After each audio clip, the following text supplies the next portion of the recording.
어머니, 이 집 식모살이 오늘부로 사표 냅니다. 그리고 어머니가 끔찍이 아끼시는 아들, 반품할게요. 이제 직접 끼고 사세요. 시어머니 칠순잔칫날 100명이 넘는 하객들 앞에서 마이크를 잡고 제가 외친 첫 마디였습니다. 시어머니는 뒷목을 잡고 쓰러지는 척 연기를 시작했고 시누이는 비명을 질렀죠. 하지만 진짜 쇼는 그때부터였습니다. 천막이 거치고 드러난 100인분의 컵라면 탑. 그리고 저는 보란듯이 젓가락을 쪼개 컵라면 먹방을 시작했죠. 동네방네 자랑하던 종갓집 칠순잔치는 순식간에 아수라장이 되었어요. 평생을 헌신했던 며느리가 가장 화려해야 할 날에 던진 가장 통쾌한 한 방. 과연 그날 마당에선 무슨 일이 벌어졌을까요? 시작하기 전에 구독과 좋아요 한번 눌러주세요. 여러분들의 하루에 축복이 가득하실 거예요. 찌익하고 컵라면 뚜껑 뜯는 소리가 이렇게나 경쾌하게 들릴 줄은 몰랐네요. 100명이 넘는 하객들이 숨소리조차 내지 않고 저만 쳐다보고 있는데 그 정막을 깨고 올라오는 육개장 사발면의 짭조름한 스프 냄새가 어찌나 짜릿하던지. 제 인생 최고의 순간을 꼽으라면 주저없이 바로 오늘을 꼽을 겁니다. 사람들이 저보고 미쳤다고 수군거리든 말든 저는 뜨거운 물을 붓고 나무젓가락을 딱 하고 소리나게 쪼개면서 속으로 쾌재를 불렀거든요. 도대체 멀쩡하게 생긴 며느리가 왜 칠순 잔치에서 컵라면을 뜯고 있는지 궁금하시죠? 이 기막힌 사연을 풀려면 제가 눈에 콩깍지가 제대로 씌었던 그 시절, 제 인생을 송두리째 말아먹을 뻔했던 그 남자를 처음 만난 날로 거슬러 올라가야 할 것 같아요. 사실 저는 어릴 때부터 지독하게 외로움을 타는 아이였어요. 부모님은 두 분 다 바쁘신 맞벌이셨고 형제 하나 없는 외동딸이라 학교 갔다가 집에 돌아오면 반겨주는 건 싸늘하게 식은 거실 공기뿐이었죠. 불 꺼진 텅 빈 집에서 혼자 전기밥솥 뚜껑을 열 때 올라오는 그 김이 어린 마음에는 왜 그렇게 서글프게 느껴졌는지 몰라요. 친구 집에 놀러 갔다가 온 가족이 둘러앉아 시끌벅적하게 김치찌개를 퍼먹는 모습을 보고는 집에 돌아오는 길에 펑펑 울었던 기억이 아직도 생생해요. 그래서 저는 나중에 어른이 되면 무조건 사람 많은 집, 북적거리고 사람 냄새나는 집으로 시집가서 그 온기 속에 파묻혀 살겠다고 다짐하고 또 다짐했었죠. 직장 선배였던 그 사람은 성실함 그 자체였어요. 누가 시키지 않아도 제일 먼저 출근해서 탕비실을 정리하고 야근하는 후배들 챙겨주는 그런 사람 있잖아요. 처음엔 그냥 일 잘하고 사람 좋은 선배라고만 생각했지 남자로 느낀 건 아니었어요. 제가 몇 번의 연애 실패로 상처를 많이 받아서 다시는 남자라는 인간들을 안 믿겠다고 마음의 문을 닫아 걸고 있었거든요. 그런데 회식 자리에서 곤란한 상황이 생길 때마다 조용히 제 앞을 막아주고 아플 때는 약국 문 닫기 직전에 뛰어가서 약을 사다 주는데 그 정성에 마음이 안 열릴 수가 없더라고요. 혼자 사는 게 익숙해졌다고 생각했는데 막상 누군가가 곁에서 살뜰히 챙겨주니까 그 온기가 사무치게 좋았던 거죠. 무엇보다 제 마음을 흔든 건 그 사람도 저처럼 외로움을 아는 사람 같아 보였다는 거예요. 서울에서 혼자 자취하며 늘 쓸쓸해 보이는 뒷모습이 꼭 제 거울을 보는 것 같아서 짠했거든요. 어느 날 그 사람이 술 한잔하면서 휴대폰 속에 있는 가족 사진을 보여주더라고요. 할머니, 할아버지부터 조카들까지 대가족이 모여서 환하게 웃고 있는 사진이었어요. 우리 집은 사람이 많아서 명절이면 발 디딜 틈도 없어. 좀 시끄럽긴 한데 그래도 사람 사는 맛은 나. 그 말을 듣는 순간 제 머릿속에 따뜻한 울타리라는 환상이 그려지기 시작했습니다. 이 남자와 결혼하면 저 사진 속에 있는 사람들의 온기를 나도 느낄 수 있겠구나. 나도 저 북적이는 식탁의 일원이 되어서 외롭지 않게 살 수 있겠구나 하는 로망에 사로잡힌 거죠. 그게 제 인생 최대의 오판이자 스스로 지옥불로 걸어 들어가는 선택인 줄도 모르고 말이에요. 결혼 준비하면서 뭔가 쎄한 느낌이 없었던 건 아니에요. 남편이 본가랑 통화할 때마다 목소리가 묘하게 작아지고 눈치를 보는 것 같은 느낌을 받았거든요. 가끔은 통화하다 말고 베란다로 나가서 한숨을 푹푹 쉬기도 하고요.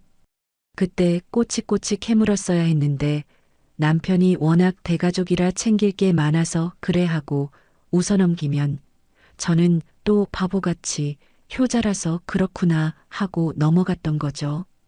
남편이 보여준 그 사람 좋은 미소 뒤에 우유부단함과 무책임함이 숨겨져 있다는 걸 그때는 꿈에도 몰랐으니까요. 상견례 날 그 쎄한 느낌은 현실이 되어 뒤통수를 쳤습니다. 시어머니가 우리 친정 부모님을 앞에 두고 대뜸 뼈 있는 농담을 던지시더라고요. 외동이라 귀하게 컸겠지만 우리 집 오면 손에 물 좀 묻히겠네. 호호. 그 말에 우리 엄마 표정이 굳어지는데 옆에 있던 남편은 말리기는커녕 실실 웃으면서 엄마 그래도 얘는 착해서 금방 배울 거야 라며 불난집에 부채질을 하더라고요. 그때 도망쳤어야 했는데 저는 그놈의 사랑이 뭐라고 그리고 그놈의 북적이는 가족이 뭐라고 그 불구덩이 속으로 제 발로 뛰어들었습니다. 신혼집은 시댁 2층이었어요. 남편은 어차피 부모님 연세도 있고 2층은 현관도 따로 있어서 사생활 침해 안 받아. 같이 살면 돈도 아끼고 좋잖아. 라며 저를 설득했죠. 그때는 그 말이 합리적으로 들렸어요. 하지만 그건 사실상 24시간 대기조 무급하녀 계약서에 도장을 찍는 거나 다름없었다는 걸 신혼여행에서 돌아온 바로 다음날 새벽 6시에 깨닫게 되었습니다. 단꿈에 젖어 자고 있는데 인터폰이 미친 듯이 울려대서 받았더니 시어머니의 날카로운 목소리가 고막을 때리더라고요. 예, 시간이 몇 시인데 아직도 자니? 내려와서 아침 문안 인사하고 밥상 차려야지. 조선시대도 아니고 21세기에 문안 인사라니요. 비몽사몽간에 1층으로 내려갔더니 시어머니는 팔짱을 끼고 소파에 앉아 저를 째려보셨죠. 그날부터 저의 하루는 새벽 6시 기상, 시부모님 삼시세끼 따뜻한 밥상 대령, 남편 출근시키고 나면 집안 대청소, 장보기, 그리고 저녁 준비로 이어지는 무한 도돌이표에 갇히게 되었습니다. 이 집은 1년 365일이 그냥 제사 준비 기간이라고 보시면 돼요. 1년에 제사만 12번인데 제사 일주일 전부터 장을 보고 재료를 다듬어야 했으니까요. 처음엔 어떻게든 인정받아 보려고 발버둥을 쳤어요. 제가 외동이라 살림을 못한다는 소리를 듣기 싫어서 인터넷으로 레시피를 찾아가며 갈비찜이며 잡채며 상 다리가 부러지게 차려냈거든요. 그러면 시어머니는 간이 좀 짜네, 고기가 좀 질기네 하면서도 젓가락질은 멈추지 않으셨고 다 드시고 나면 설거지통에 그릇을 밀어넣으며 과일 깎아라 한마디 하시는 게 전부였죠. 더 기막힌 건 주말마다 찾아오는 시누이였어요. 애 둘을 데리고 와서는 친정 오니까 손 하나 까딱하기 실내 올케가 해주는 밥이 제일 맛있어라며 소파에 드러눕는데 정말 한 대 쥐어받고 싶더라고요. 그럼 남편이라도 제 편을 들어줘야 하잖아요. 이 인간은 밖에서는 세상 둘도 없는 애처가인 척하면서 집에만 들어오면 효자 코스프레를 하느라 바빴습니다. 제가 부엌에서 전 부치다가 허리가 끊어질 것 같아서 좀 도와달라고 눈치를 주면 거실에서 TV 보면서 모른 척하거나 슬그머니 자리를 피하더라고요. 나중에 방에 들어와서 따지면 제 어깨를 주무르며 이렇게 말했죠. 자기야, 자기가 맏며느리잖아. 너만 좀 참으면 우리 집 평화로워. 응? 남들은 효도 못해서 안달이다? 그놈의 너만 참으면 평화롭다는 말, 남들은 효도 못해 안달이다 하는 말. 그게 저를 갉아먹는 가스라이팅인 줄도 모르고 저는 바보같이 고개를 끄덕이며 참고 또 참았습니다. 가족이라는 울타리가 너무 갖고 싶어서 이 사람들이 나를 가족으로 받아들여 주길 바라는 마음에 제 자신을 지우고 헌신했던 거죠. 결정적으로 제가 이 집구석에서 철저한 이방인이라는 걸 깨닫게 된 사건이 있었어요. 어느 날 거실에서 시어머니, 시누이, 남편이 모여서 하하호호 웃으며 뭔가를 보고 있길래 과일을 깎아갔더니 황급히 휴대폰을 감추더라고요. 알고 보니 자기들끼리만 있는 단톡방에서 제주도 가족여행 계획을 짜고 있었던 겁니다. 저는 쏙 빼놓고요. 제가 너무 서운해서 손까지 떨면서 어떻게 저만 빼고 여행을 가실 수 있어요? 라고 물었더니 시어머니가 대수롭지 않다는 듯이 말씀하시더라고요. 집 비우면 도둑 든다. 너는 집 지켜야지. 그리고 며느리가 끼면 우리끼리 편하게 놀 수나 있겠니? 그 순간 머리를 한 대 얻어맞은 것처럼 멍해지더라고요. 남편을 쳐다봤지만 그 사람은 제 눈을 피하며 딴청만 피우고 있었고요. 아, 나는 가족이 아니라 이 집을 지키는 경비견이자 밥 차리는 식모였구나. 그때부터였던 것 같아요. 제 마음속에서 뜨거운 무언가가 식어버리고 대신 차가운 도끼가 차오르기 시작한 게요. 하지만 그때까지만 해도 저는 몰랐습니다. 제가 겪은 건 그저 예고편에 불과했다는 걸요. 그렇게 시댁이라는 거대한 굴레에 갇혀 가족 호소인으로 살아가던 어느 날, 이 집구석의 공기를 바꿔놓을 새로운 인물이 등장했습니다. 바로 도련님이 결혼을 하겠다고 데려온 여자, 저한테는 동서가 될 사람이었죠. 처음 인사를 온 날, 시어머니의 눈빛이 제가 처음 왔을 때랑은 차원이 다르게 반짝이더라고요. 마치 로또 1등에 당첨된 사람처럼 입이 귀에 걸리셨는데 그 이유를 알고 나니 기가 막혔습니다. 그 동서가 바로 스펙 빵빵한 명문대 출신 변호사였거든요. 저야 뭐 평범한 중소기업 다니다 결혼하면서 퇴사한 전업주부니까 시어머니 입장에선 사자 며느리가 들어오는 게 가문의 영광이었겠죠. 그때부터였어요. 시어머니의 교묘하고도 노골적인 아주 우아한 차별이 시작된 게 명절이나 제사 때 풍경부터가 확 달라졌습니다. 저는 새벽같이 일어나 앞치마를 두르고 주방에서 하루 종일 기름 냄새에 찌들어가는데 동서는 정장 차림으로 우아하게 앉아서 과일을 먹고 있는 풍경 상상이 되세요? 제가 전부치다 허리가 너무 아파서 잠깐 앉으려고 하면 시어머니는 득달같이 달려와서 등짝을 때리셨죠. 예, 시간 없다. 얼른 마저 붙여라라고 하시는데 동서한테는 새아기는 재판 준비하느라 피곤할 텐데 들어가서 좀 쉬어라 하시더라고요. 심지어 김장 때는 배추 100포기를 마당에 산처럼 쌓아놓고 저 혼자 절이고 씻고 있는데 동서는 코빼기도 안 보이는 거예요. 나중에 알고 보니 시어머니가 동서한테 전화해서 너는 바쁜 사람이니까 오지 마라.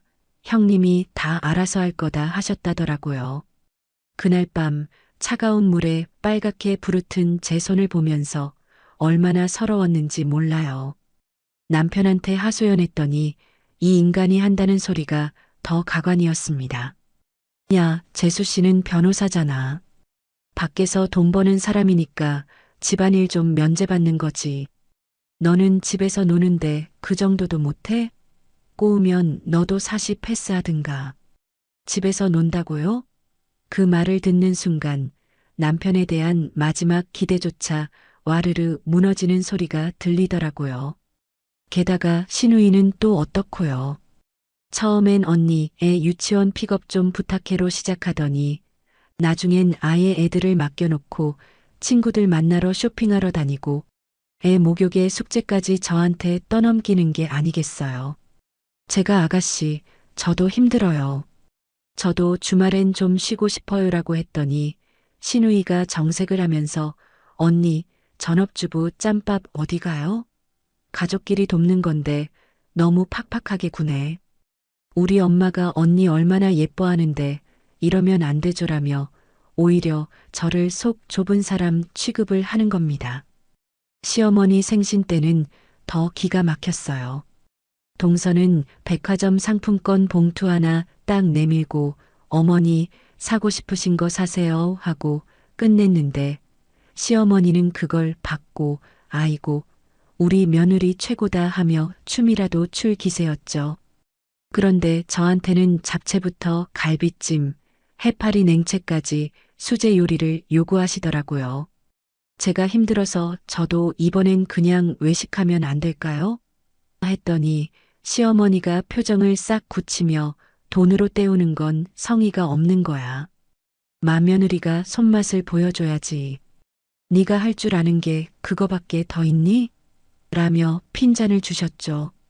돈 버는 며느리는 돈으로 효도하고 돈 안 버는 며느리는 몸으로 때우라는 그 논리 정말 지긋지긋했습니다.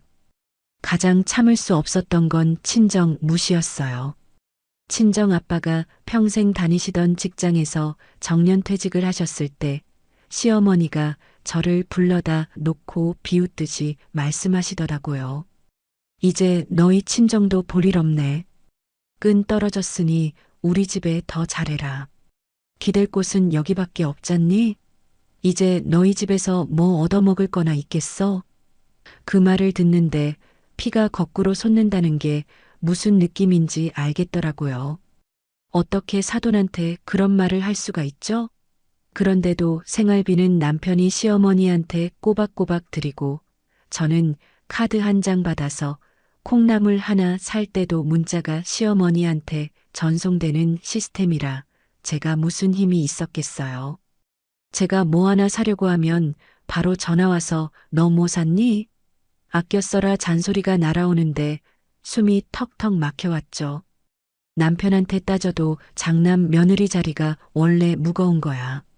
네가 살림을 잘하면 어머니가 그러시겠냐? 라며 회피하기 바빴고요. 그러다 사단이 났습니다. 제가 몸살이 너무 심하게 나서 끙끙 앓고 있는데 시어머니가 방문을 쾅쾅 두드리며 소리를 지르시더라고요. 예, 해가 중천인데 밥 안 차리고 뭐하니? 꾀병 부리지 말고 나와라.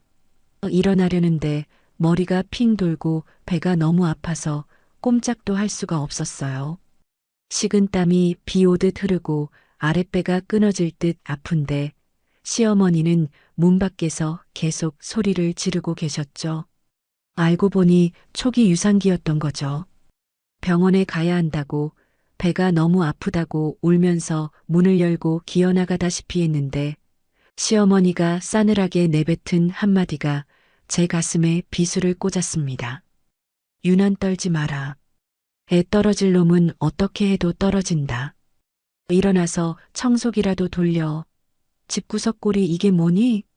결국 저는 그날 밤 하혈을 했고 아이를 잃었습니다.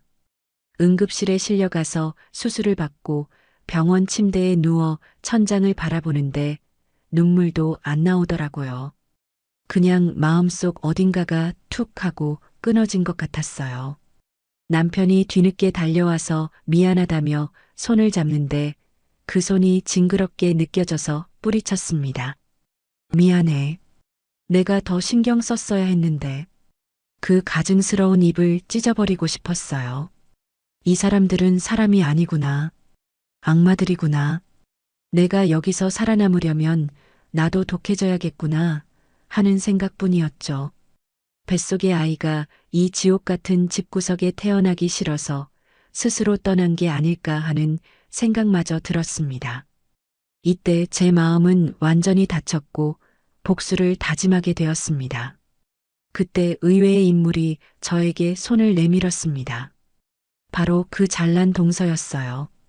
제가 부엌 구석에서 설거지를 하다 말고 주저앉아 울고 있는데 동서가 조용히 다가와서 티슈를 건네더라고요.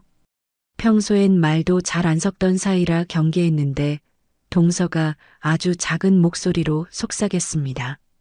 형님, 왜 참고만 사세요? 저 같으면 다 뒤집어 엎었어요. 어머니랑 아주버님 정상 아니에요. 그때는 동서가 왜 그런 말을 하는지 몰랐어요.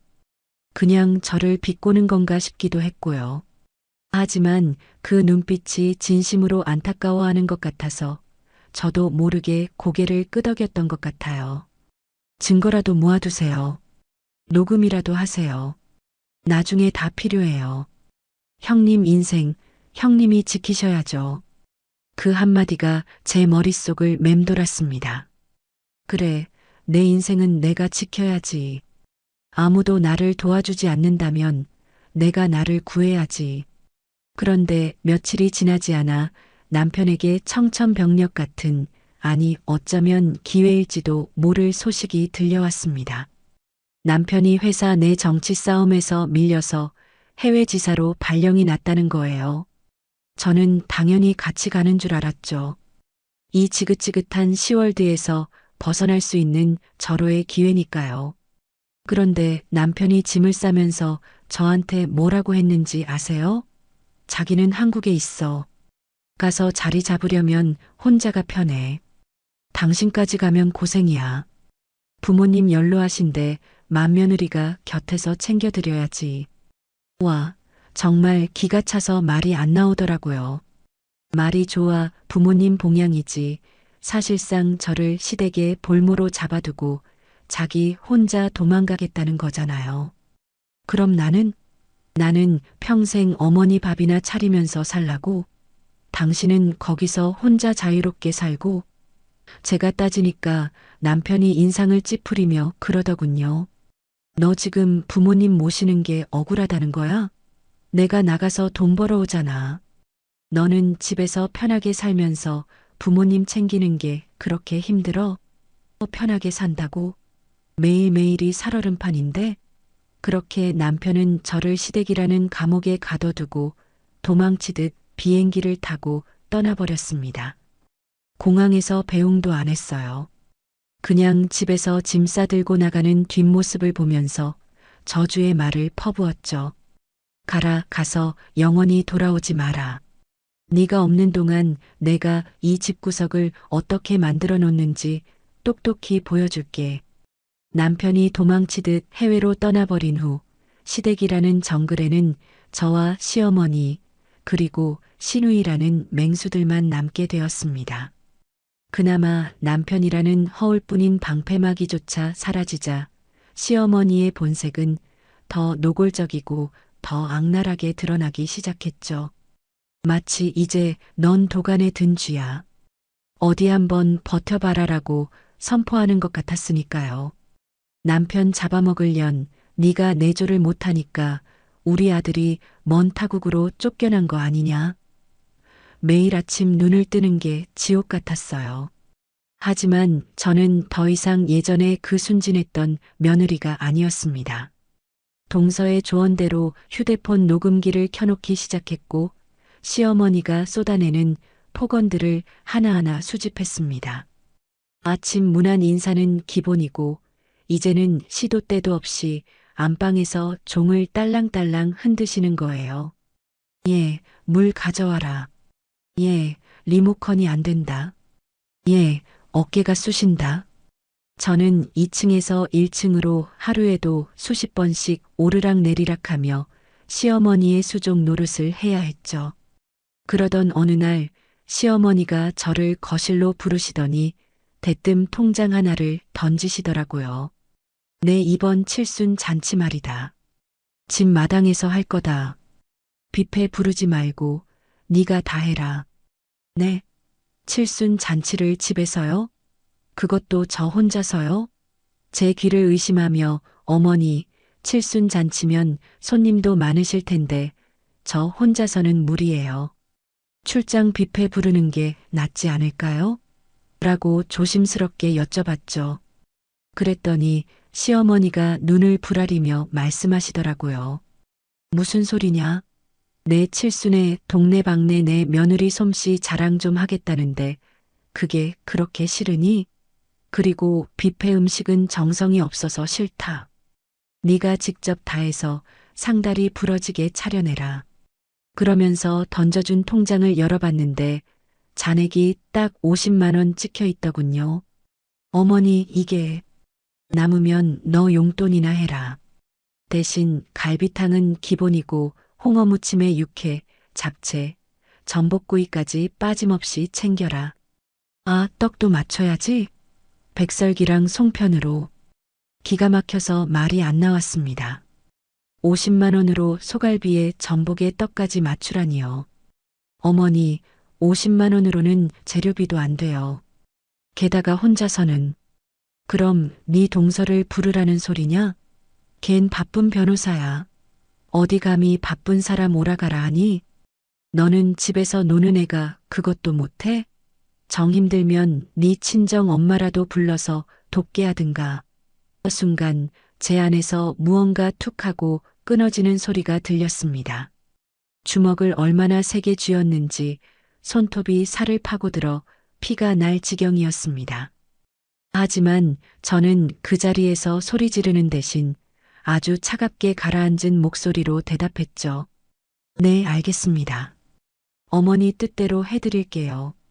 대신 메뉴는 제가 알아서 정해도 되죠? 시어머니는 콧방귀를 끼며 그래, 맛이나 있게 해라. 내 입맛 까다로운 거 알지? 하고 방으로 쏙 들어가 버리셨습니다. 그날 밤 동서에게 전화가 왔습니다. 형님, 저예요. 어머니가 형님한테 칠순 잔치 다 떠넘기셨다면서요? 미치겠네, 진짜. 동서의 목소리는 걱정과 분노가 섞여 있었어요. 동서, 괜찮아. 내가 알아서 할게. 형님, 그게 무슨 말씀이세요? 혼자서 100인분을 어떻게 해요? 저라도 가서 도울게요. 아니야, 동서. 오지 마. 이번 일은 내가 끝낼 거야. 그리고 동서가 오면 내 계획이 틀어져. 계획이요? 응. 이번 잔치 아주 특별하게 준비할 거거든. 동서는 그냥 당일에 와서 구경만 해. 그리고 혹시 모르니까 내 편 들어줄 준비만 해줘. 동서는 잠시 침묵하더니 뭔가 눈치챘다는 듯 비장한 목소리로 대답했습니다. 알겠어요, 형님.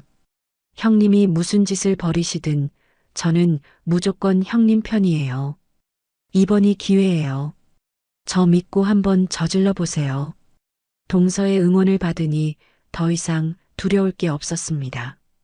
잔치 준비 기간은 그야말로 지옥의 레이스였습니다. 저는 새벽부터 시장에 나가 장을 보는 척하며 시간을 보냈습니다.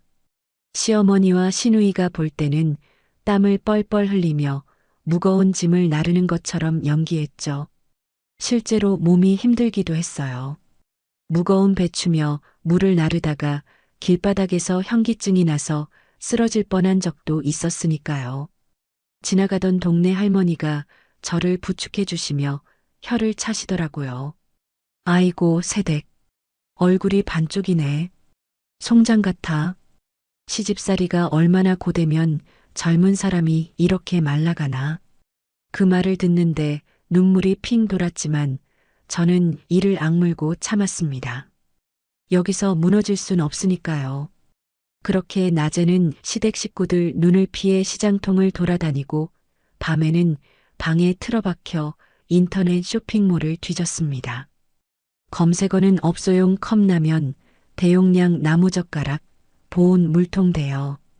50만 원이라는 예산 안에서 100명을 배불리 먹이려면 그리고 이 지긋지긋한 시집살이에 종지부를 찍으려면 이보다 더 완벽한 메뉴는 없었거든요. 주문 버튼을 누르는 제 손가락이 미세하게 떨렸지만 그건 두려움이 아니라 흥분이었습니다. 육개장 사발면 10박스, 김치 사발면 10박스, 단무지 대용량 10개. 결제 완료 창이 뜨는 순간 가슴속 채증이 쑥 내려가는 기분이 들더라고요. 그리고 남편에게 영상 통화를 걸었습니다. 화면에 뜬 남편 얼굴은 해외 생활이 편한지 아주 뽀얗게 살이 올라 있더군요. 여보, 잘 지내? 얼굴 좋네. 어머, 나야 열심히 일하느라 바쁘지. 당신은? 어머니 칠순 준비는 잘 돼가?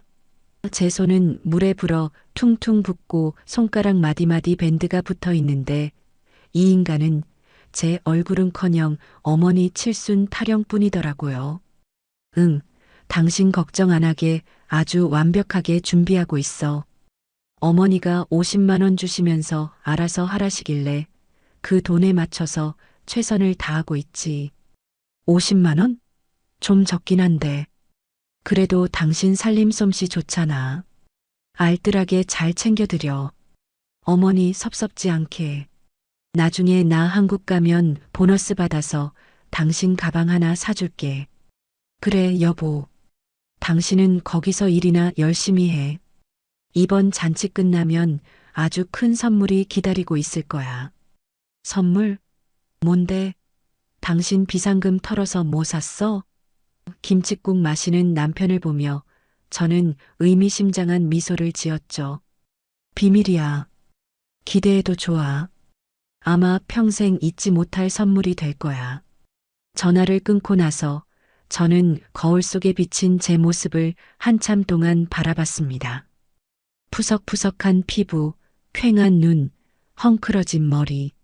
하지만 눈빛만큼은 그 어느 때보다 살아있었습니다. 더 이상 바보처럼 당하고만 살지 않겠다는 도끼가 서려 있었죠.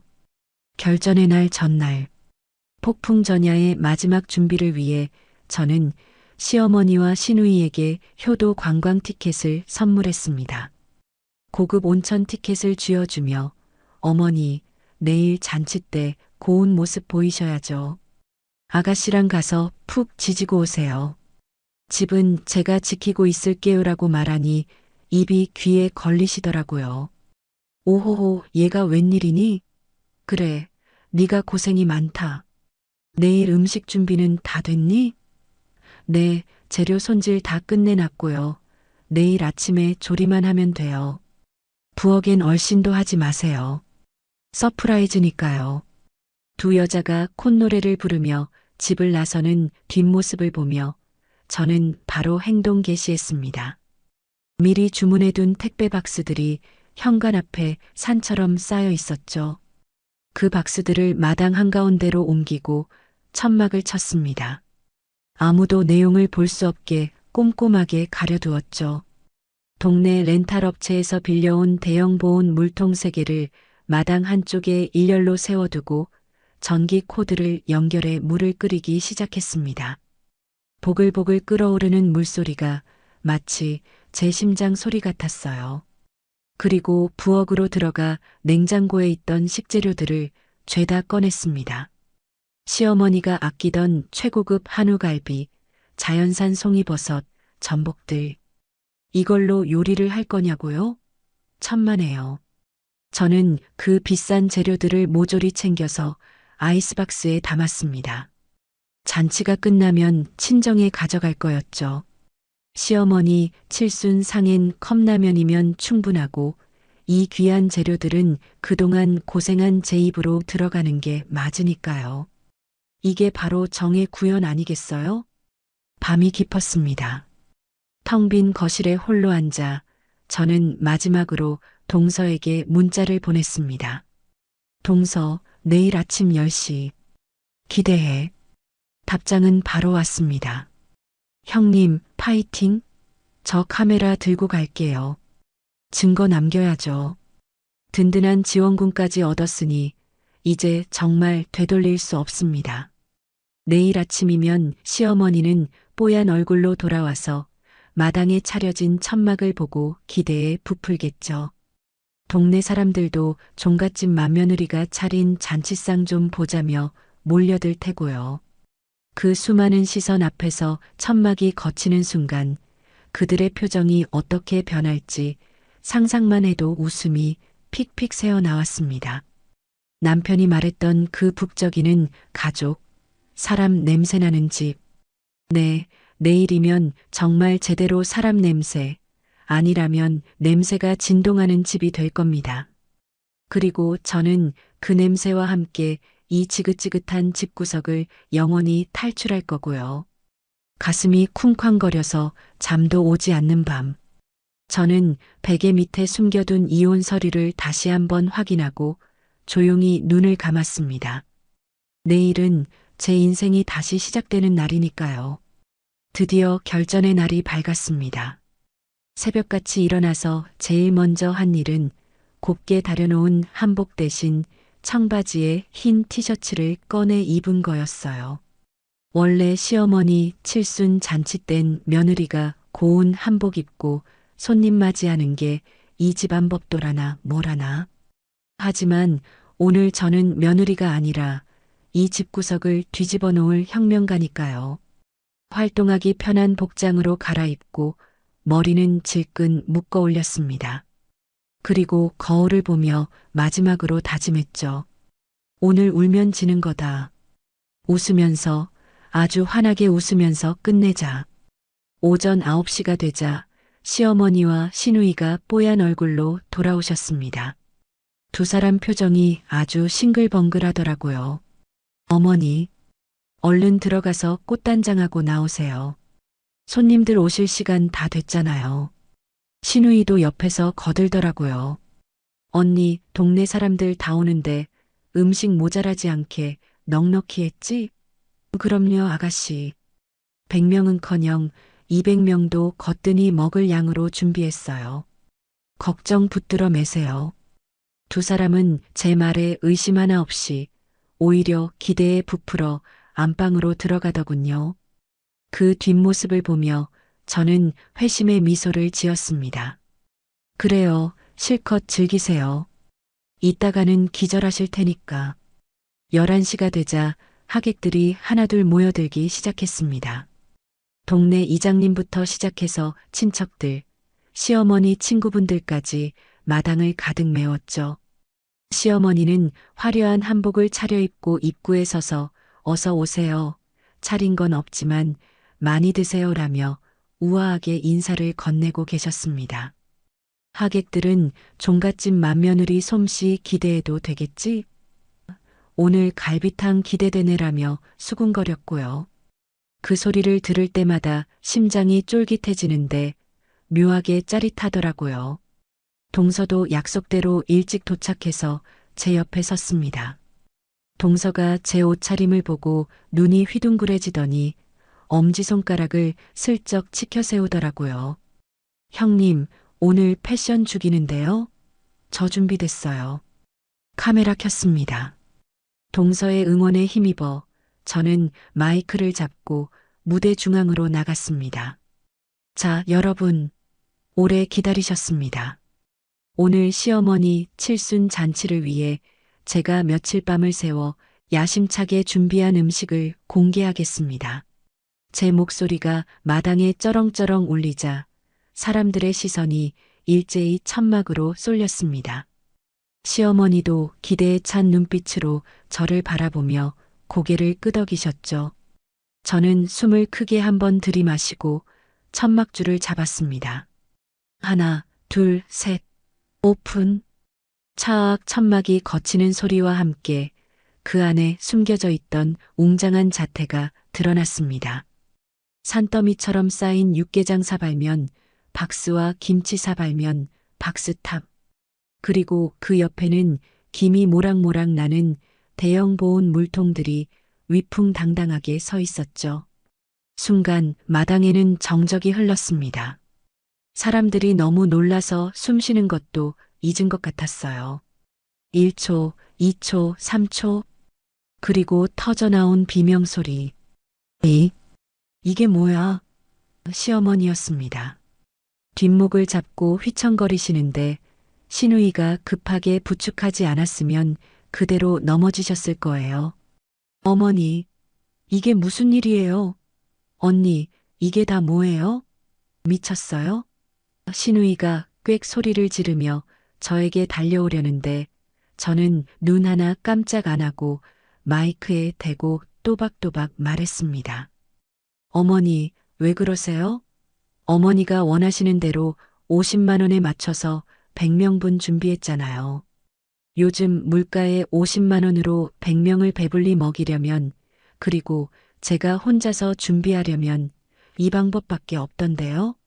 육개장이랑 어머니가 좋아하시는 김치맛 컵라면으로 골고루 섞었어요. 아, 떡 대신 단무지도 넉넉히 준비했으니까 마음껏 드세요.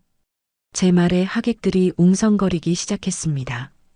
세상에 며느리가 50만 원 받고 잔치를 준비했다고?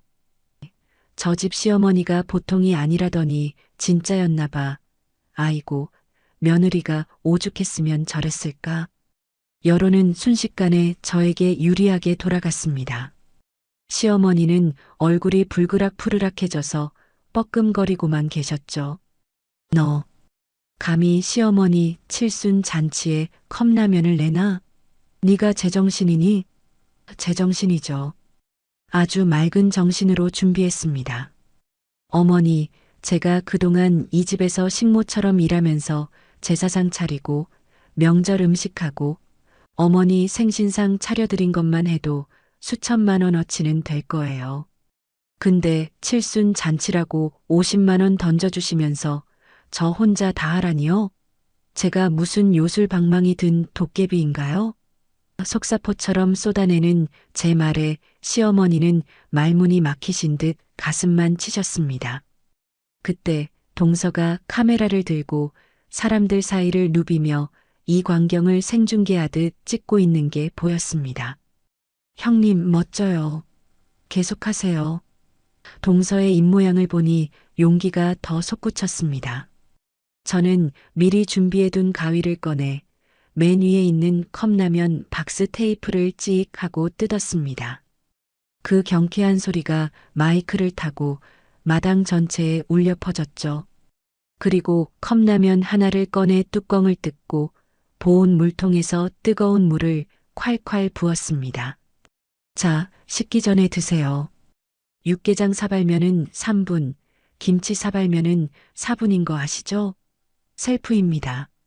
제가 젓가락을 딱 쪼개서 라면을 한 젓가락 집어들고 후루룩 면치기를 시전하자 여기저기서 헛웃음과 탄식이 터져 나왔습니다. 몇몇 젊은 하객들은 와, 냄새 죽이는데? 나 사실 갈비탕보다 라면이 더 땡겼어라며 쭈뼛쭈뼛 다가와 라면을 집어가기 시작했습니다. 순식간에 칠순 잔치장은 야외 컵라면 파티장으로 변해버렸죠. 이 난장판 속에서 저는 주머니에 있던 휴대폰을 꺼내 남편에게 전화를 걸었습니다. 스피커폰을 켜고 마이크에 갖다 댔죠. 신호음이 몇 번 가더니 남편의 목소리가 들려왔습니다. 여보, 잔치 시작했어? 어머니 좋아하셔? 여보. 어머니가 너무 좋아서 기절하시기 일보 직전이야. 당신 어머니한테 효도 제대로 했네. 50만 원으로 이렇게 성대한 파티를 열어드렸으니. 진짜? 다행이다. 역시 당신밖에 없어. 나중에 사진 좀 보내봐. 남편의 눈치 없는 목소리가 마당에 쩌렁쩌렁 울리자 하객들은 혀를 쯧쯧 찾고 시어머니는 수치심에 고개를 들지 못하셨습니다. 그래, 사진 많이 찍고 있어. 동서가 아주 고화질로 찍어서 당신한테 보낼 거야. 아, 그리고 나 할 말 있어. 뭔데? 어머니 칠순 선물로 아주 큰 거 준비했어. 나중에 놀라지 마. 끊는다. 여보세요? 여보세요? 남편이 다급하게 부르는 소리를 뒤로하고 전화를 뚝 끊어버렸습니다. 남편한테는 이 정도면 충분했어요. 진짜 폭탄은 여기 현장에 있는 시어머니에게 던져야 하니까요. 저는 뒷목을 잡고 헐떡거리는 시어머니와 그 옆에서 어쩔 줄 몰라 하는 시누이 앞으로 성큼성큼 다가갔습니다. 그리고 씩 웃으며 마지막 결정타를 날렸습니다. 어머니, 그동안 수고 많으셨습니다. 저 오늘부로 이 집 식모살이 사표 냅니다. 뭐라고? 그리고 어머니가 그렇게 끔찍하게 아끼시는 귀한 장남 반품할게요. 어머니가 데리고 사세요. 이혼 서류는 등기로 보낼 테니 도장이나 찍으라고 전해주시고요. 시어머니 눈이 뒤집히는 게 보이더라고요. 네, 내 인연. 어디서 감히. 욕하지 마세요, 어머니. 남의 집 귀한 딸 데려다가 식모 부리듯이 부려먹고 임신한 며느리 애까지 잃게 만드셨잖아요. 저 이제 더 이상 어머니 며느리 아닙니다. 남남이에요. 그리고 멍하니 서 있는 시누이에게도 한마디 쏘아붙였습니다. 아가씨, 이제 나 없으니 어쩌나? 앞으로 어머니 밥상은 아가씨가 차리세요. 효도할 기회 드리는 거니까 고맙게 생각하시고요. 할 말을 다 쏟아내고 나니 속이 뻥 뚫리는 것 같았습니다. 저는 정중하게 허리를 90도로 숙여 인사했습니다. 그럼 저는 이만 퇴근하겠습니다. 칠순 축하드려요, 어머니. 그리고 뒤도 돌아보지 않고 대문 밖으로 걸어 나갔습니다. 미리 싸둔 짐 가방을 들고 대기하고 있던 택시에 올라탔죠. 택시 기사님이 백미러로 저를 힐끔 보시더니 물으시더라고요. 손님, 무슨 좋은 일 있으신가 봐요? 표정이 아주 밝으시네. 네, 기사님. 저 오늘 다시 태어난 날이거든요. 아주 경사스러운 날이에요. 차창 밖으로 멀어지는 시댁의 기와지붕을 보며 저는 크게 숨을 들이마셨습니다. 가슴을 짓누르던 돌덩이가 사라진 것처럼 숨 쉬는 게 이렇게 편할 수가 없더라고요. 택시 안에서 저는 참았던 눈물을 쏟아냈습니다. 슬퍼서가 아니라 너무 벅차서, 그리고 그동안 고생했던 제가 불쌍해서 흘리는 눈물이었죠. 친정집에 도착하니 부모님이 놀란 토끼 눈으로 저를 맞이하셨습니다. 아니, 네가 이 시간에 웬일이니? 잔치한다며? 저는 짐 가방을 현관에 던져두고 부모님 품에 안겨 엉엉 울었습니다. 엄마, 아빠, 나왔어. 나 이제 그 집 귀신 안 해. 나 엄마 아빠 딸로 살 거야. 자초지종을 들으신 부모님은 저를 꼭 안아주셨습니다. 잘했다, 내 새끼. 오죽했으면 그랬겠어. 잘 생각했다. 이제 우리랑 살자.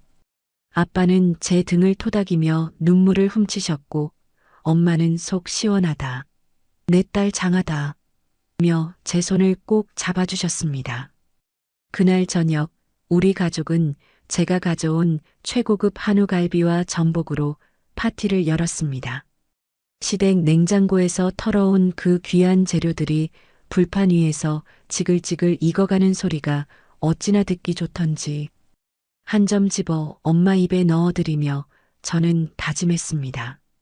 다시는 바보처럼 살지 않을 거야. 이제 내 인생의 주인공은 나야. 하지만 제 통쾌한 복수극은 여기서 끝이 아니었습니다. 컵라면 사건은 시작에 불과했거든요. 동서가 찍어준 그날의 영상과 사진들이 제 손에 쥐어졌고 저는 그걸 무기로 제 인생 제2막을 열 준비를 하고 있었으니까요. 그날 이후 제 인생은 완전히 달라졌습니다. 평소 같으면 새벽 6시에 인터폰이 울리거나 시어머니가 방문을 두드렸을 텐데 들리는 건 창밖의 새소리뿐이더라고요. 침대에서 일어나 기지개를 켜는데 온몸의 세포가 하나하나 살아 숨쉬는 것 같은 기분 아세요? 아, 이게 자유구나. 이게 사람 사는 거구나. 부엌으로 나가니 엄마가 보글보글 된장찌개를 끓이고 계셨어요. 우리 딸 일어났어? 더 자지 왜? 엄마의 따뜻한 목소리에 코끝이 찡해졌습니다.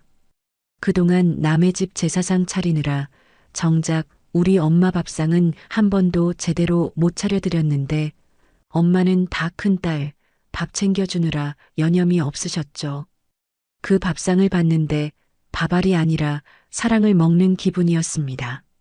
하지만 마냥 늘어져 있을 수만은 없었습니다. 현실은 냉정했거든요. 당장 수입이 끊겼고 이혼 소송 비용도 만만치 않을 테니까요.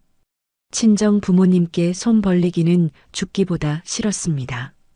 그동안 불효한 것도 모자라 나이 40 다 되어서 늙은 부모님 등골까지 빼먹을 순 없었으니까요. 통장 잔고를 확인해 보니 결혼 전 모아둔 비상금 조금과 시댁에서 생활비 아껴서 몰래 챙겨둔 쌈짓돈이 전부더다고요. 이걸로 뭘 할 수 있을까 며칠 밤을 고민했습니다. 취업을 하려고 해도 경력 단절된 기혼녀를 받아줄 회사는 없었고 그렇다고 식당 알바를 하기엔 제 자존심이 허락하지 않았죠. 그때 제 머릿속을 스치는 게 하나 있었습니다. 바로 시댁에서 뼈 빠지게 갈고 닦은, 아니 강제로 훈련된 제 요리 실력이었죠. 시어머니의 그 까다로운 입맛을 맞추느라 눈물 콧물 쏟아가며 배운 종갓집 레시피들. 생각해보니 그건 제 피와 땀의 결정체였더라고요. 그래, 이걸로 돈을 벌어보자. 억울해서라도 이걸 써먹어야겠어. 저는 동서에게 연락을 했습니다. 동서, 나 반찬 가게 할까 하는데 어떻게 생각해? 동서는 기다렸다는 듯이 박수를 쳤습니다. 형님, 그거 대박이에요. 형님 손마시면 무조건 성공해요. 제가 법률사무소 사무장님 소개해 드릴 테니까 이혼 소송이랑 창업 대출 같이 진행해요. 동서는 정말 든든한 지원군이었습니다. 그동안 제가 시어머니한테 당했던 갑질 녹취록이랑 문자 내역들을 싹 정리해서 변호사에게 넘겨줬고 소자본 창업 대출받는 법까지 꼼꼼하게 알려줬거든요. 그렇게 저는 작은 상가 한 켠에 5평 남짓한 반찬 가게를 열었습니다. 가게 이름은 며느리 해방일지. 좀 파격적인가요? 하지만 저는 제 이야기를 숨기고 싶지 않았어요. 오히려 당당하게 드러내고 싶었죠. 인스타그램 계정도 만들어서 반찬 사진과 함께 시집살이 썰을 웹툰처럼 짧게 올리기 시작했습니다. 첫 게시물은 당연히 전설의 컵라면 칠순 잔치썰이었죠. 반응이요? 가히 폭발적이었습니다. 와, 사이다 100병 마신 기분. 이 집 반찬 먹으면 나도 시월드 탈출할 수 있나? 댓글이 수천 개가 달리고 팔로워가 하루아침에 떡상하더라고요. 맘카페며 커뮤니티에 제 이야기가 퍼지면서 오픈 첫날부터 가게 앞에는 줄이 길게 늘어섰습니다. 메뉴 이름도 아주 작정하고 지었거든요. 시어머니도 몰래 사먹는 매운 김치, 시누이 입막음용 짭짤한 장조림, 남편놈 정신 차리게 하는 매운 멸치볶음. 손님들이 메뉴판만 보고도 빵 터지면서 사장님 센스 미쳤다며 지갑을 열기 시작했습니다. 맛은 뭐 말해 뭐 하겠어요. 종갓집 12첩 반상 차리던 솜씨인데 웬만한 반찬 가게는 명함도 못 내밀 수준이었죠. 특히 조미료 안 쓰고 천연 재료로만 맛을 낸 건강한 맛이라며 아이 키우는 엄마들 사이에서 입소문이 제대로 났습니다. 가게는 눈코 뜰 새 없이 바빠졌습니다. 새벽 4시에 나와서 재료 손질하고 밤 10시까지 반찬 만들고 포장하고 택배 보내고 몸은 시댁에 있을 때보다 더 고됐지만 마음은 날아갈 듯 가벼웠습니다. 왜냐하면 이건 남의 일이 아니라 온전히 내 일이니까요. 내 통장에 돈이 쌓이는 게 눈에 보이니까 피곤한 줄도 모르겠더라고요. 첫 달 정산을 했는데 세상에나 회사 다닐 때 받던 월급의 2배가 찍혀 있는 겁니다. 그 돈을 찾아서 빨간 내복 대신 두툼한 현금 봉투를 부모님께 드렸어요. 엄마, 아빠, 이거 내 첫 월급이야. 그동안 못 해준 거 이제 다 해줄게. 세 식구가 부둥켜 안고 얼마나 울었는지 모릅니다. 그날 아빠가 제 어깨를 두드리며 말씀하셨죠. 우리 딸, 이제야 진짜 네 인생 사는구나. 아빠는 지금이 제일 행복하다. 반면 시댁은 그야말로 초토화가 되었습니다. 제가 없으니 집안 꼴이 말이 아니었겠죠. 시어머니는 제가 시집 온 뒤로 손에 물 한 방울 안 묻히고 살다가 밥하랴, 청소하랴, 병이 나셨다는 소문이 들려왔습니다. 시누이는 제 빈자리를 채우려다 며칠 만에 도망갔다고 하더라고요.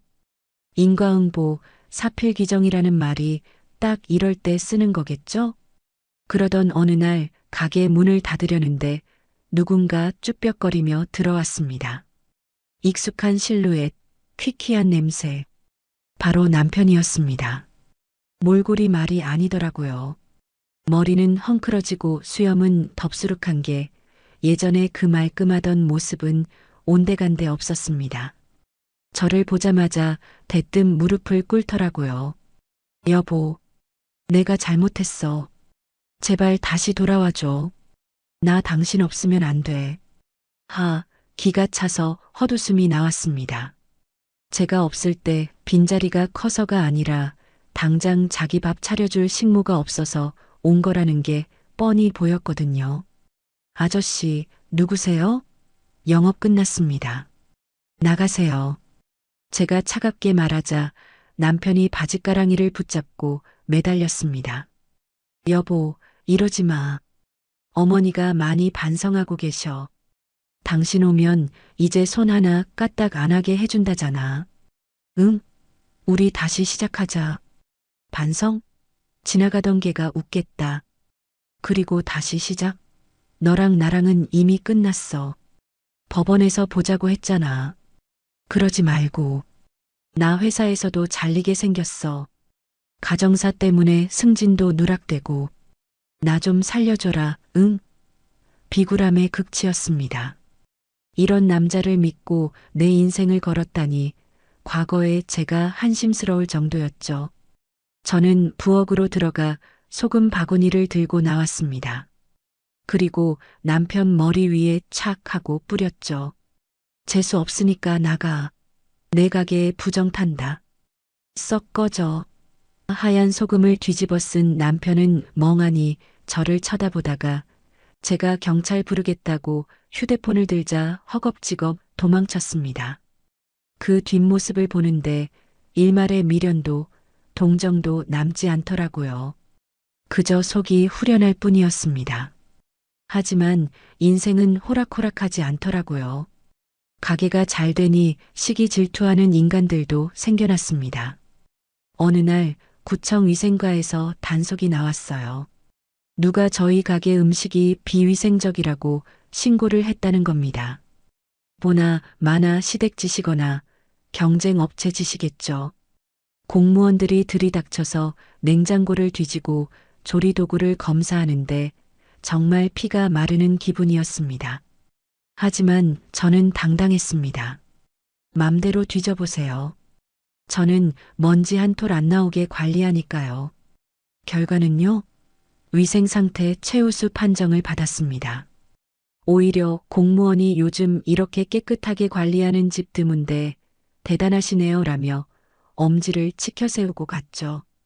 저는 그 길로 위생 등급 매우 우수 현판을 가게 앞에 떡하니 걸었습니다. 신고한 사람 보라고요. 네가 아무리 흔들어 봐라. 내가 무너지나. 나는 더 단단해질 거다. 그리고 또 하나 반가운 소식이 들려왔습니다. 동서가 시댁에 폭탄을 하나 더 던졌다는 거예요. 동서도 시어머니의 폐악질에 질려서 분가를 선언하고 아예 지방 로펌으로 이직해버렸다는 겁니다. 형님, 저도 이제 탈출했어요. 형님 덕분에 용기 얻었어요. 우리 이제 진짜 자매처럼 지내요. 동서의 전화를 받고 우리는 한참을 깔깔거리며 웃었습니다. 시댁은 이제 완전히 와해된 거죠. 시어머니는 며느리 둘 다 놓치고 아들은 폐인되고 딸은 도망가고 그 넓은 기와집에서 곰팡이 핀 메주처럼 늙어가실 일만 남은 겁니다. 이제 저는 더 이상 누군가의 아내, 누군가의 며느리가 아닙니다. 저는 며느리 해방 일지의 사장님이자 세상에서 제일 맛있는 반찬을 만드는 요리사. 그리고 우리 부모님의 자랑스러운 딸일 뿐이죠. 가게 문을 닫고 퇴근하는 길, 밤하늘을 올려다보는데 별이 유난히 밝게 빛나더라고요. 마치 제 앞날을 축복해주는 것처럼요. 그런데 말이죠. 인생이라는 게 참 얄궂어요. 모든 게 완벽해졌다고 생각한 순간 또 다른 시련이 예고도 없이 찾아오더라고요. 가게에서 일하던 엄마가 갑자기 배를 움켜쥐고 쓰러지신 겁니다. 엄마, 엄마, 왜 그래? 구급차 사이렌 소리가 요란하게 울리던 그 밤, 저는 세상이 무너지는 공포를 느꼈습니다. 응급실 복도에서 초조하게 기다리는데 의사가 나와서 하는 말은 그야말로 청천벽력 같았습니다. 위암 초기입니다. 다행히 초기에 발견하셔서 수술하면 완치 가능성은 높습니다만 당장 입원해서 수술 날짜 잡으셔야 합니다. 우리 엄마가 위암이라니요. 평생 가족 뒷바라지하느라 따뜻한 밥 한 끼 제대로 못 챙겨 드시고 찬밥에 물 말아 드시던 엄마 모습이 떠올라 가슴이 미어지더라고요. 내가 시댁 식구들 비위 맞추느라 그 잘난 12첩 반상 차려내느라 정작 우리 엄마 속 썩어 문드러지는 건 모르고 살았구나 하는 죄책감이 밀려왔습니다. 엄마 손을 잡고 펑펑 울었어요. 엄마 미안해. 내가 잘못했어. 나 때문에 엄마가 병난 거야. 엄마는 링거 꽂은 손으로 제 눈물을 닦아주시며 힘없이 웃으셨죠. 아니야, 우리 딸. 너 다시 고생시키는 것 같아 미안하지 뭐. 그때부터 제 생활은 다시 엉망이 되었습니다. 가게 문을 닫고 엄마 병간호를 하느라 매출은 반토막이 났고 병원비는 눈덩이처럼 불어나기 시작했죠.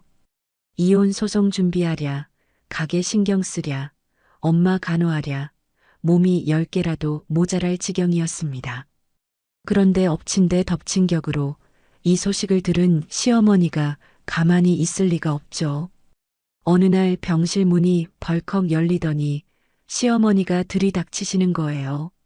손에는 과일 바구니 하나 없이 표독스러운 얼굴로 들어와서 대뜸 소리를 지르시더라고요.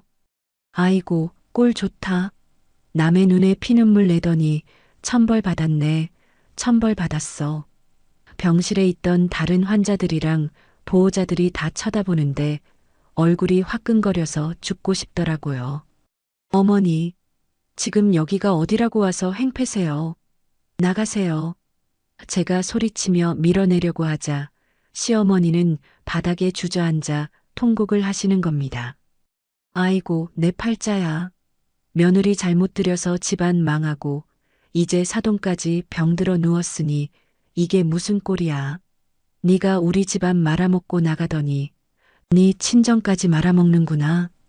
쯧쯧 불쌍한 것들. 그 악담을 듣는데 정말 사리가 느껴진다는 게 무슨 말인지 알겠더라고요.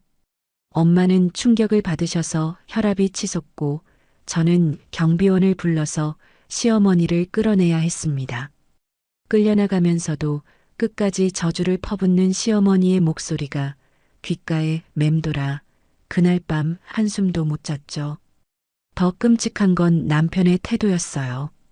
병원 로비에서 저를 기다리고 있길래 사과라도 하러 온 줄 알았습니다. 그런데 이 인간이 입을 열자마자 하는 소리는 가관이었습니다. 여보, 장모님 병원비 많이 들지?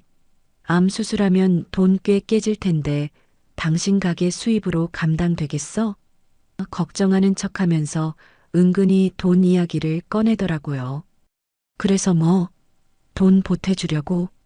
위자료 미리 주려고 왔니?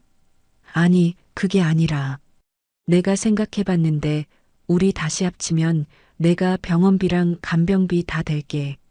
당신 지금 혼자서 힘들잖아. 가장이 있어야지. 소송 취하하고 돌아오면 내가 우리 엄마 설득해서 병원비 지원받아 올게. 와, 진짜 이 인간은 악마가 아닐까 싶었습니다. 엄마 목숨을 담보로 딜을 하러 오다니요. 제 가장 약한 고리를 건드려서 다시 시댁의 노예로 부려먹겠다는 신보가 너무 뻔히 보여서 치가 떨렸습니다. 너네 엄마가 와서 우리 엄마한테 천벌받았다고 악담하고 갔는데 내가 다시 너랑 살라고? 미쳤니? 너 같은 놈한테 10원 한 장 안 받아. 꺼져. 다시는 내 눈앞에 나타나지 마. 저는 남편 뺨을 힘껏 올려붙이고 들고 있던 커피를 얼굴에 끼얹어 버렸습니다. 뜨거운 커피에 남편이 비명을 지르며 펄쩍 뛰는데 속이 다 시원하면서도 한편으론 너무 비참해서 눈물이 핑 돌더라고요. 멘탈이 완전히 붕괴된 상태로 가게에 돌아왔는데 가게 꼴도 말이 아니었습니다. 제가 자리를 비운 사이 믿고 맡겼던 알바생이 레시피를 빼돌려서 근처에 경쟁 업체를 차린다는 게 아니겠어요. 사장님, 저 그만둘게요. 사실 저기 길 건너편에 반찬 가게 오픈하거든요. 사장님 레시피 좀 참고했어요. 어차피 사장님 가게 문 닫을 것 같아서요. 알바생이 비웃으며 던진 사직서가 제 얼굴을 때리는 것만 같았습니다. 엄마는 암 투병 중이고 시댁은 악담을 퍼붓고 남편은 협박하고 가게는 망해가고 사방이 꽉 막힌 벽에 갇힌 기분이었죠. 그날 밤 가게 주방에 주저앉아 소주를 벽나발 불며 엉엉 울었습니다. 나 그냥 죽어버릴까? 너무 힘들다. 세상이 왜 나한테만 이러지? 극단적인 생각까지 들 정도로 제 멘탈은 바닥을 치고 있었습니다. 그때 저를 구원해 준 건 역시 동서였습니다. 제가 연락도 안 받고 잠수 타니까 동서가 가게로 찾아온 거예요. 술병 뒹구는 바닥에 쓰러져 있는 저를 보고 동서가 기겁을 하며 일으켜 세웠습니다. 형님, 정신 차리세요. 지금 뭐 하시는 거예요? 동서, 나 너무 힘들어. 그냥 다 포기하고 싶어. 형님, 포기는 배추 셀 때나 하는 말이에요. 어머니 수술 앞두고 이러시면 어떡해요. 형님이 무너지면 어머니는 누가 지켜요. 동서가 제 등을 때리며 호통을 치는데 정신이 번쩍 들더라고요. 제가 다 알아봤어요. 시어머니가 병원에서 난동 부린 거 CCTV 확보했고요. 아주버님이 병원비 빌미로 협박한 것도 녹음하셨죠? 그거 다 증거로 쓸 수 있어요. 접근 금지 가처분 신청 바로 들어갈 거고요. 위자료 청구 소송 금액 더 올릴 겁니다. 그리고 그 알바생 레시피 도용으로 고소할 거예요. 형님 가게 특허 등록 안 하셨죠? 제가 해드릴게요. 걱정 마세요. 법적으로 다 조져버릴 테니까. 동서의 눈에서 레이저가 나오는 것 같았습니다. 역시 배운 여자는 다르구나 싶더라고요.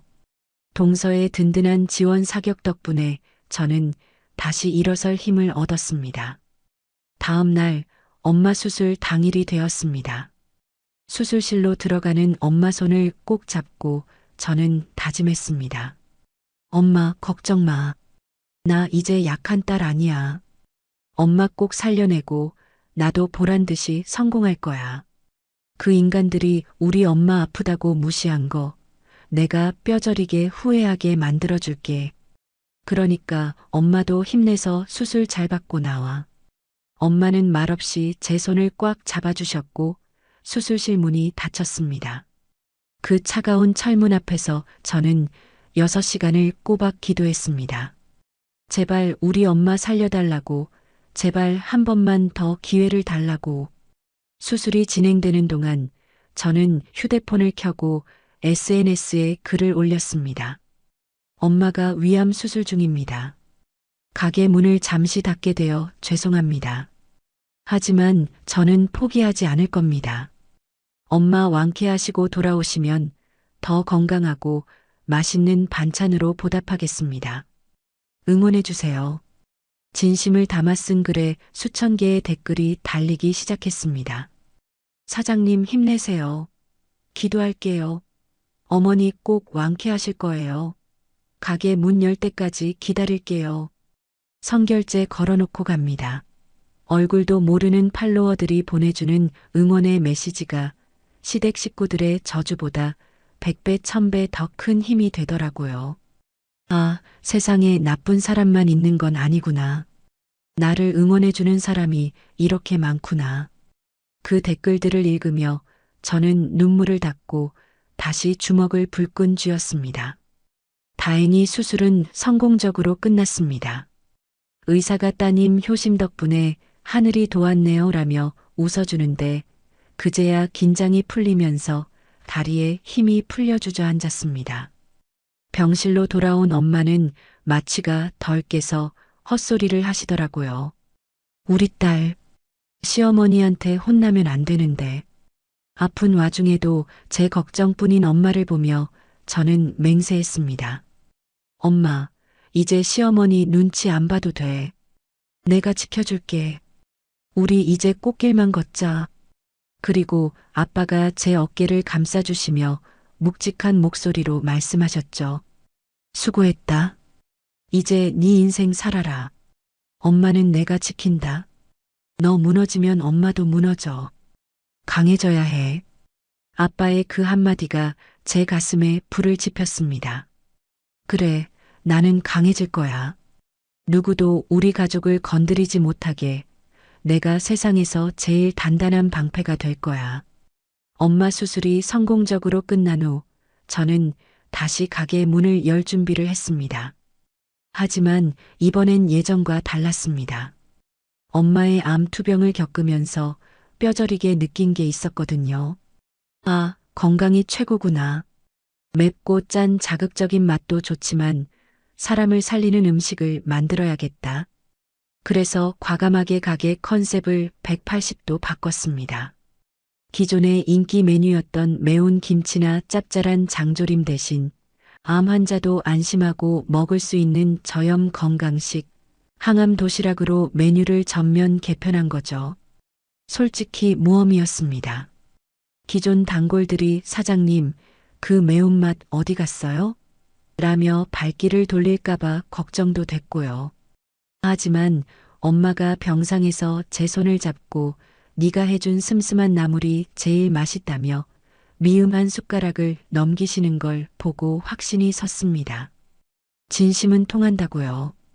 가게 이름을 며느리 해방일지 건강편으로 리뉴얼하고 재오픈한 날. 제 예상은 보기 좋게 빗나갔습니다. 손님이 줄어들기는커녕 오히려 2배, 3배로 늘어난 거예요. 요즘 웰빙 트렌드랑 딱 맞아떨어진 데다 암 환자 가족분들이나 건강을 생각하는 어르신들이 입소문을 듣고 찾아오신 거죠. 사장님 사연 듣고 왔어요. 우리 엄마도 편찮으신데 믿고 먹을 수 있는 반찬 찾기가 힘들었거든요. 손님들이 제 손을 잡고 고맙다며 눈물까지 글썽이시는데 가슴이 벅차오르더라고요. 엄마 간병하느라 연구했던 저염 조리법, 천연 조미료 레시피들이 빛을 발하는 순간이었습니다. 특히 항암 도시락은 없어서 못 팔 정도로 대박이 났습니다. 병원 근처라 환자 보호자분들이 줄을 서서 사가시는데 새벽부터 밤늦게까지 프라이팬 앞을 떠날 수가 없었죠. 매출이요? 예전에 2배를 넘어 3배까지 뛰었습니다. 통장에 찍히는 숫자를 볼 때마다 엄마, 나 성공했어. 이거 다 엄마 덕분이야. 라고 속으로 외쳤습니다. 반면 제 뒤통수를 치고 나갔던 그 알바생 가게는 어떻게 됐을까요? 오픈발로 반짝 손님이 몰리나 싶더니 금방 팔이 날리는 신세가 됐더라고요. 왜냐하면 제 레시피를 훔쳐갔다고는 하지만 중요한 건 비율과 정성이잖아요. 조미료 범벅인 그 집 반찬을 먹어본 손님들이 이 맛이 아니네, 짜기만 하고 깊은 맛이 없다며 다들 저희 가게로 돌아오신 거죠. 게다가 제가 동서도움으로 특허 등록을 마친 상태라 레시피 도용으로 내용 증명을 보내자마자 꼬리를 내리고 폐업해버렸습니다. 가게 문 닫으면서 저를 찾아와 사장님 한 번만 봐주세요라며 빌던데 저는 눈 하나 깜짝 안 했습니다. 인생은 실전이야. 남의 거 훔쳐서 성공하려던 대가라고 생각하고 달게 받아라. 냉정하게 내치고 돌아서는데 속이 뻥 뚫리더라고요. 권선징악, 사필귀정. 옛말 틀린 거 하나 없다니까요. 그렇게 승승장구하던 어느 날 드디어 이혼 소송의 마지막 선고 공판일이 다가왔습니다. 법정에 들어서는데 심장이 터질 것 같더라고요. 판사님이 판결문을 읽어내려가는데 제 귀를 의심했습니다. 피고의 유책 사유 인정, 위자료 5천만 원 지급, 재산 분할 5대5. 판사님이 제 사연을, 특히 시댁의 갑질과 남편의 방임을 아주 심각하게 받아들이신 모양입니다. 게다가 동서가 제출해준 녹취록과 병원 난동 CCTV 영상이 결정적인 증거가 되어 위자료를 최대치로 받아낼 수 있었죠. 남편은 법정에서 아내가 과대망상이다. 어머니는 훈육 차원에서 그러신 거다라며 말도 안 되는 변명을 늘어놓았지만 판사님한테 호되게 꾸지람만 들었습니다. 피고는 반성의 기미가 전혀 없군요. 배우자가 유산하고 장모님이 투병 중인 상황에서도 본인의 안위만 챙기려 한 점 매우 죄질이 나쁩니다. 그때 남편 표정이 흙빛이 되던 걸 잊을 수가 없네요. 판결이 확정되자마자 남편은 회사에서도 징계를 받았습니다. 가정사 문제로 회사 이미지 실추시켰다는 투서가 들어갔거든요. 누가 넣었냐고요? 글쎄요, 정의로운 시민 누군가가 했겠죠? 동서라고는 말 안 할게요. 호호. 결국 남편은 승진 누락에 감봉까지 당하고 술에 쩔어 폐인처럼 지낸다는 소문이 들려왔습니다. 시댁은 더 처참하게 몰락했습니다. 위자료 줄 돈이 없어서 시어머니가 목숨보다 아끼던 그 종갓집 땅을 헐값에 내놓게 된 거죠. 평생 이 땅은 우리 가문의 자존심이다라며 떵떵거렸는데 며느리한테 위자료 주려고 조상님 땅까지 팔아야 하는 신세가 된 겁니다. 시누이는 더 가관이에요. 남편한테 이혼당하고 친정으로 쫓겨왔답니다. 알고 보니 시누이도 시댁에서 저한테 했던 짓을 그대로 시댁 식구들한테 하다가 쫓겨난 거죠. 너희 집안 여자들은 다 그러냐? 콩콩 파파치라더니 무서워서 못 살겠다. 심해부가 마지막으로 남긴 말이랍니다. 이제 그 넓은 기와집에는 병든 시어머니와 이혼녀가 된 시누이, 그리고 알코올 중독자가 된 남편, 셋이서 지지고 볶고 싸우는 소리만 끊이지 않는다고 하네요. 동네 사람들이 저 집안 망조가 들었다며 혀를 차고 지나간대요. 한때 떵떵거렸던 종갓집의 말로가 참 비참하죠? 재판이 끝나고 법원을 나오는데 하늘이 그렇게 파랄 수가 없더라고요. 마치 제 새 출발을 축하해 주는 것처럼요. 그때 뒤에서 누군가 다급하게 저를 불렀습니다. 여보, 잠깐만. 남편이었습니다. 다 죽어가는 얼굴로 저를 붙잡으려고 하더라고요. 우리 정말 끝인 거야? 나 한 번만 용서해 주면 안 돼? 내가 잘할게. 어머니도 이제 너한테 아무 말 못하게 할게. 아직도 정신 못 차린 모양이었죠. 저는 차갑게 그 손을 뿌리치고 선글라스를 꼈습니다. 아저씨, 누구세요? 그리고 택시를 잡아타고 유유히 사라졌죠. 백미러로 보이는 남편이 땅을 치며 주저앉아 통곡하는 모습이 마치 영화의 한 장면처럼 멀어져 갔습니다. 통쾌함보다는 그냥 씁쓸함이 스쳐 지나가더라고요. 한때는 사랑해서 결혼했던 사람인데 어쩌다 우리가 이렇게 됐을까? 하지만 후회는 없습니다. 저는 제 인생을 찾았고 그는 그 대가를 치른 것뿐이니까요. 동서와는 이제 진짜 자매가 되었습니다.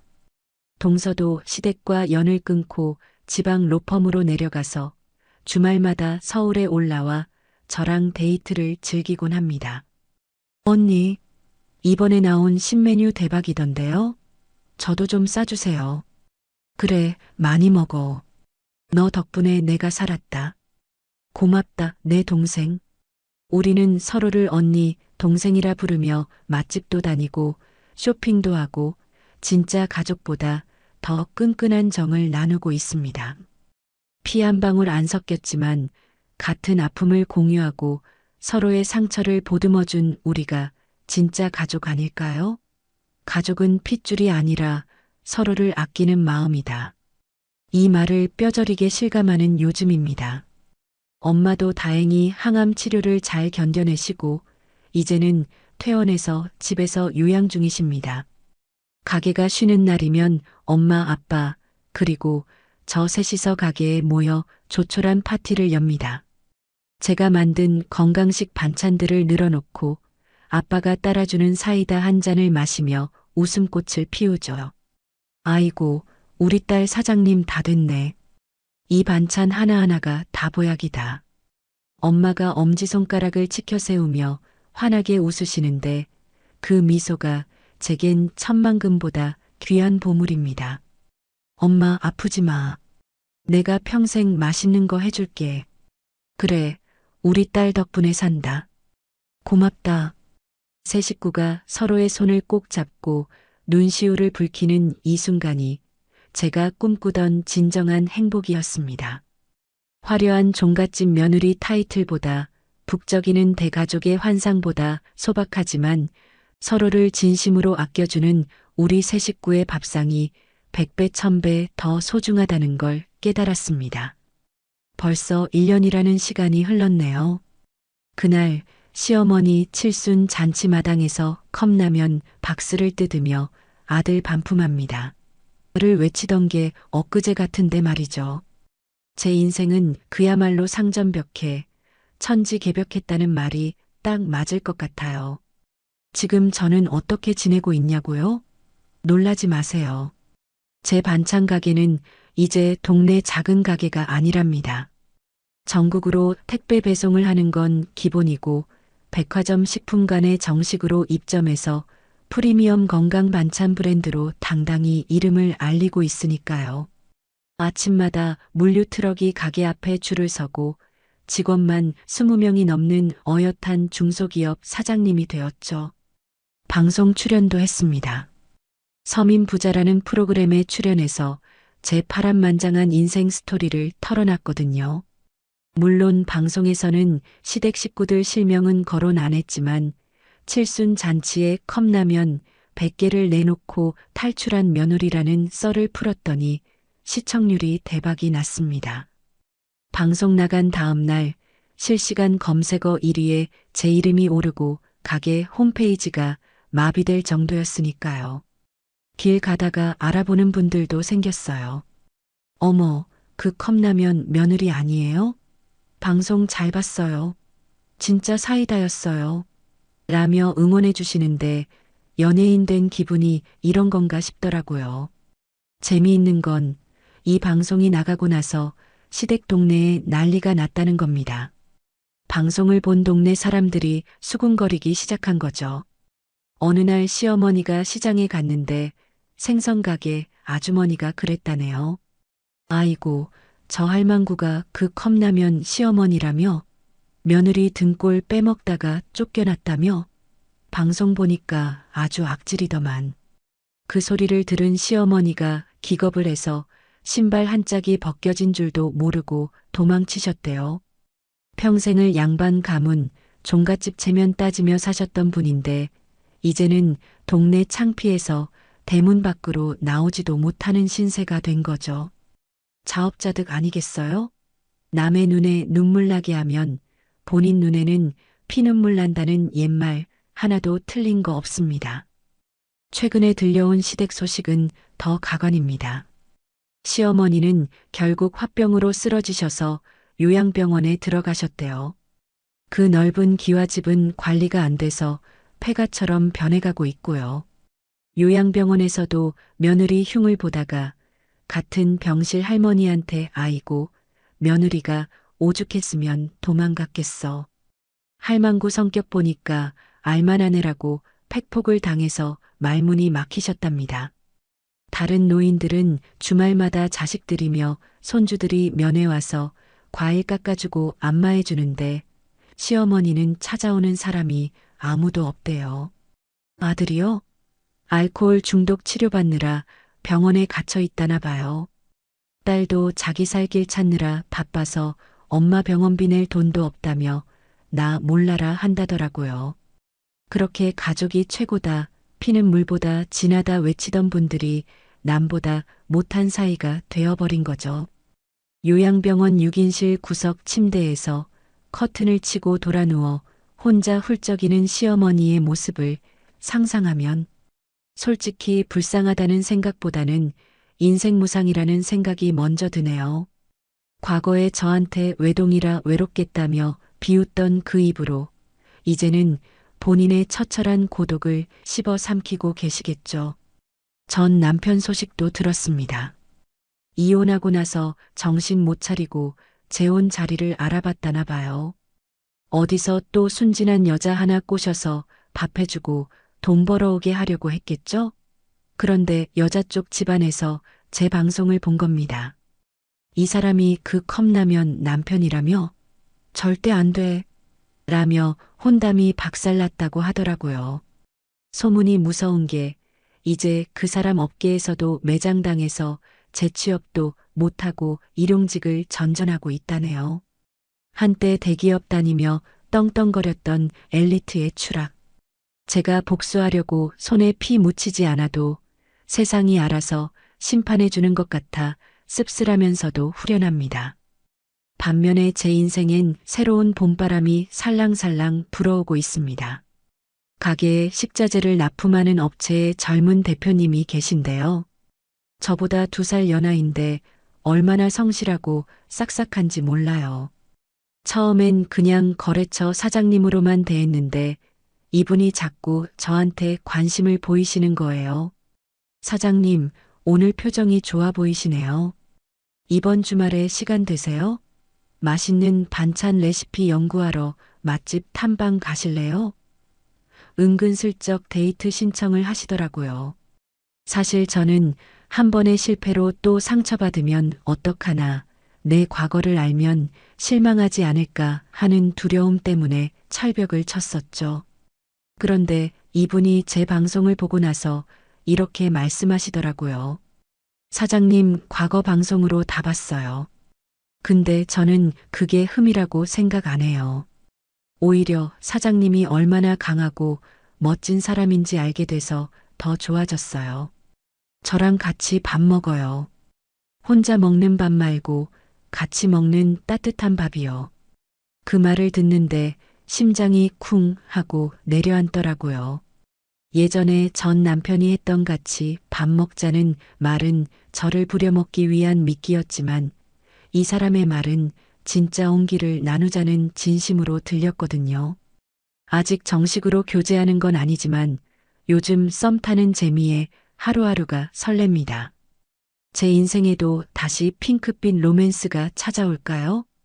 그리고 무엇보다 가장 행복한 건 우리 부모님과 함께하는 시간입니다. 얼마 전 부모님을 모시고 생애 첫 해외여행을 다녀왔습니다. 괌으로 갔는데 에메랄드빛 바다를 보며 엄마 아빠가 아이처럼 좋아하시더라고요. 야, 바다 색깔 좀 봐라. 물감을 풀어놓은 것 같다. 감탄하시는 아빠와 예쁜 원피스 입고 소녀처럼 웃으시는 엄마를 보며 사진을 100장도 넘게 찍어드렸습니다. 과거에 전 남편이 저를 버리고 혼자 해외 지사로 도망갔을 때 저는 방구석에 처박혀 울기만 했었잖아요. 하지만 이제는 제가 제 능력으로 부모님 모시고 떳떳하게 비행기 타고 여행을 온 겁니다. 호텔 수영장 선베드에 누워 칵테일 한 잔 마시는데 문득 그런 생각이 들더라고요. 아, 행복은 멀리 있는 게 아니구나. 사랑하는 사람들과 함께 맛있는 거 먹고 좋은 거 보는 거. 이게 진짜 행복이구나. 그동안 저는 가족이라는 껍데기에 집착해서 저 자신을 잃어버리고 살았던 것 같아요. 하지만 이제는 알아요. 나를 희생해서 유지되는 가족은 가짜라는 걸요. 내가 행복해야 가족도 행복하고 서로를 존중해주는 관계가 진짜 가족이라는 거요. 동서와도 여전히 끈끈합니다. 저희 둘이 만나면 호텔 스파 가서 마사지 받고 샴페인 터뜨리며 우리의 탈출 기념일을 자축합니다. 형님, 그때 형님이 컵라면 박스 뜯을 때 그 표정, 진짜 예술이었어요. 제가 살면서 본 영화 중에 최고였어요. 야, 네가 카메라 들고 뛰어다닐 때가 더 웃겼어. 종군 기자인 줄 알았다니까? 우리는 과거의 상처를 웃음으로 승화시키며 서로의 든든한 버팀목이 되어주고 있습니다. 동서도 지방에서 변호사로 승승장구하고 있고 곧 좋은 사람 만나 재혼할 거라는 소식도 들려오고요. 우리는 시댁이라는 지옥에서 만나 서로를 구원해준 전우이자 평생 친구가 되었습니다. 그리고 저는 수익금의 일부를 독거노인과 미혼모 시설에 기부하고 있습니다. 제가 외로웠던 시절, 그리고 힘들었던 시절에 누군가의 손길이 얼마나 절실한지 알기 때문이죠. 한 달에 한 번씩 반찬 트럭을 몰고 봉사활동을 가는데 할머니들이 제 손을 잡고 아이고, 새댁 반찬이 제일 맛있어. 꼭 내 딸 같아라고 해주실 때마다 가슴이 뭉클해집니다. 과거의 외로움이 나눔으로 채워지는 기분이랄까요? 제가 만든 음식이 누군가에게 위로가 되고 힘이 된다는 사실이 저를 더 열심히 살게 만드는 원동력이 됩니다. 오늘도 가게 문을 닫고 퇴근하는 길입니다. 밤 공기가 차갑지만 제 마음은 그 어느 때보다 따뜻합니다. 하늘을 올려다보니 달이 참 밝네요. 1년 전 저 달을 보며 눈물 흘리던 저는 이제 없습니다.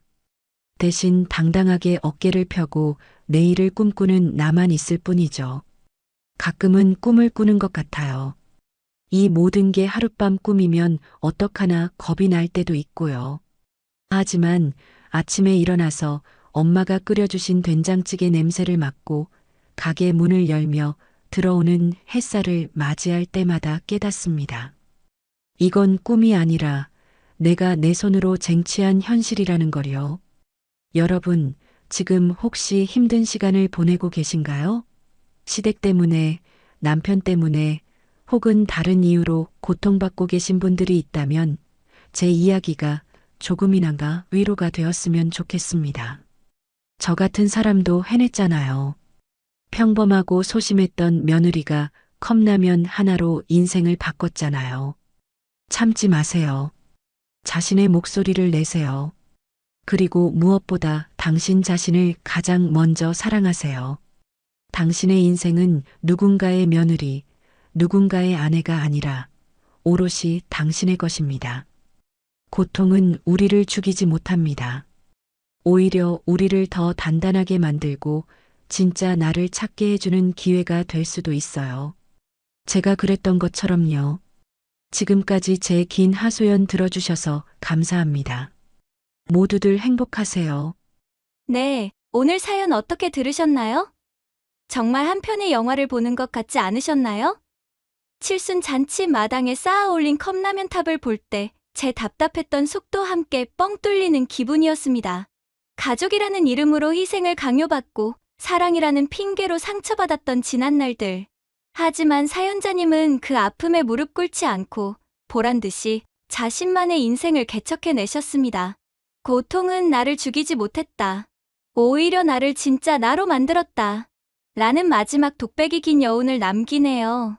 지금 이 순간에도 어딘가에서 누군가의 며느리, 누군가의 아내라는 이유로 자신의 목소리를 숨기고 계신 분들이 있다면 오늘 이 사연이 작은 용기가 되었으면 좋겠습니다. 겨울이 아무리 길고 추워도 결국엔 봄이 오듯이 여러분의 인생에도 반드시 따뜻한 봄날이 찾아올 테니까요. 스스로를 믿고 자신의 행복을 위해 한 발짝 내딛는 용기 절대 잊지 마세요. 저희 채널도 여러분의 눈부신 내일을 언제나 응원하겠습니다. 새로운 사랑과 함께 진짜 행복을 찾으신 사연자님, 앞으로는 꽃길만 걸으시길 진심으로 바라겠습니다. 사연자님께 응원의 댓글을 남겨주세요. 큰 위로가 돼줄 거예요. 오늘도 끝까지 함께 해주셔서 감사합니다.